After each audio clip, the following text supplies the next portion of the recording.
வணக்கம், welcome to foods of India. பொன்னாங்கண்ணி கீரை வச்சு இது வரைக்கும் நீங்கள் இந்த மாதிரி மசியெல்லாம் செஞ்சு சாப்பிட்டது இல்லைன்னா இன்றைக்கே செஞ்சு சாப்பிட்டு பாருங்கள். அவ்வளோ அருமையாக இருக்குங்க.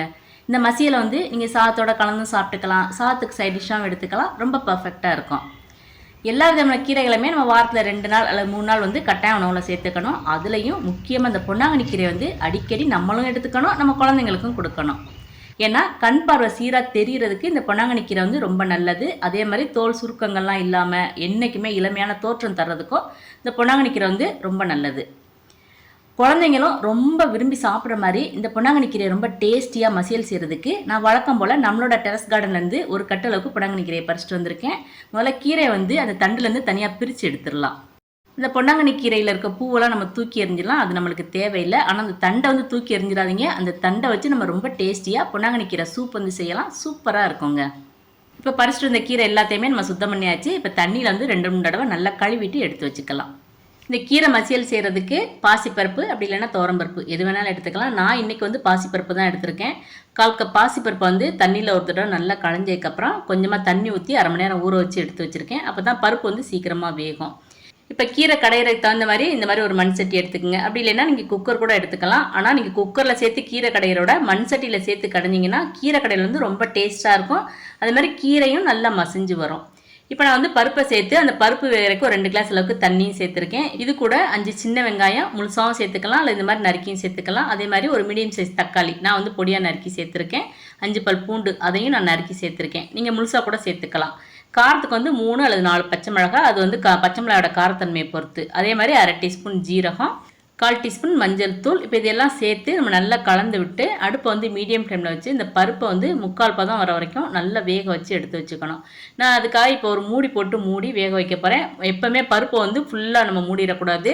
இந்த மாதிரி கொஞ்சம் இடைவெளி விட்டு மூடி வைக்கணும். அப்போ தான் பருப்பு பொங்கி வராது. நம்ம நடுவில் கரண்டினால் நல்லா கலந்து விட்டுக்கணும். தேவைப்பட்டால் கொஞ்சம் தண்ணியும் சேர்த்துக்கலாம். இப்போ பருப்பு பாருங்கள் நல்லா இந்த அளவுக்கு மலர்ந்து வந்துருச்சு. நம்ம சேர்த்துருக்க தக்காளி பூண்டு வெங்காயம் எல்லாமே நல்லா வெந்து வந்துருச்சு. இந்த டைம் நம்ம கழுவி எடுத்து வச்சுருக்க அந்த கீரை இது கூட சேர்த்துக்கணும். கீரை நம்ம மசிக்க தான் போகிறோம், அதனால் அது நறுக்கணுங்கிற தேவையெல்லாம் கிடையாது. அப்படியே முழுசாகவே நம்ம போட்டுடலாம். அரைக்கீரை மாதிரிலாம் பொன்னாங்கண்ணி கீரை சீக்கிரமாக வெந்துடாது, வேகிற கொஞ்சம் கூடவே டைம் எடுத்துக்கும். அதனால் தேவைப்பட்டால் நீங்கள் இன்னும் கொஞ்சம் தண்ணி கூட சேர்த்துக்கலாம். இப்போ நம்ம சேர்த்த கீரை நல்லா சுருண்டு வதங்கி இந்த அளவுக்கு குறைஞ்சி நல்லா வெந்து இருக்கும். உங்களுக்கு பார்க்கலே அந்த கலர் வித்தியாசம் தெரியும். ஒரு கீரை எடுத்து அதனோட அந்த காம்பு பகுதியை நம்ம இந்த மாதிரி கையினால் நசுக்கி பார்த்தோம்னா நல்லா மசிஞ்சு இருக்கணும். இப்போ இந்த மாதிரி மசிஞ்ச ஆரம்பிச்சிருச்சுன்னா நம்ம உடனே அடுப்பை ஆஃப் பண்ணிடணும். ஏன்னா கீரை நம்ம ரொம்ப நேரம் வேக வச்சோம்னா அதனோட கலர் மாறி போயிடும். கீரை நம்ம மத்து வச்சு மசிக்கும் போது அந்த கீரையில் கொஞ்சம் தண்ணி அதிகமாக இருந்துச்சுன்னா நம்ம மேலே தெறிக்க ஆரம்பிச்சிடும். அதனால் கொஞ்சமாக அந்த கீரை தண்ணி நம்ம தனியாக எடுத்து வச்சுக்கலாம். கடைசியில் நம்ம சேர்த்துக்கலாம். இப்போ நம்ம அடுப்பை ஆஃப் பண்ணதுக்கப்புறமா அந்த மண் சட்டிங்கிறனால கொதிச்சுட்டே இருக்குது பாருங்களேன். இப்போ இது கூட நம்ம கடையிலுக்கு தேவையான அளவு கொஞ்சமாக உப்பு சேர்த்து மத்து வச்சு நல்லா இந்த மாதிரி மசிச்சு விட்டுக்கணும். உங்களுக்கு கீரை மத்து வச்சு மசிக்க முடியலை இல்லை டைம் இல்லை அப்படின்னா நீங்கள் கீரை நல்லா ஆறுனதுக்கப்புறம் ஒரு மிக்சி ஜாரில் சேர்த்து பல்ஸில் ஒரு 2 சுற்று சுற்றுங்க. ரொம்பலாம் சுற்றிடாதீங்க. அந்த மாதிரி நீங்கள் கீரை மசிச்சு எடுத்து வச்சுக்கலாம்.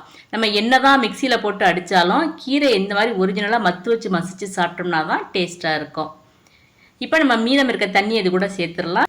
இப்போ நம்மளோட பொன்னாங்கண்ணி கீரை மசியல் ரெடி ஆயிடுச்சு. இந்த கீரை நம்ம அப்படியே எடுத்துக்கலாம். இருந்தாலும் இதுக்கு கொஞ்சமாக தாளிப்பு சேர்த்தோம்னா நல்ல வாசமாகவும் இன்னும் கூடுதல் சுவையாகவும் இருக்கும்.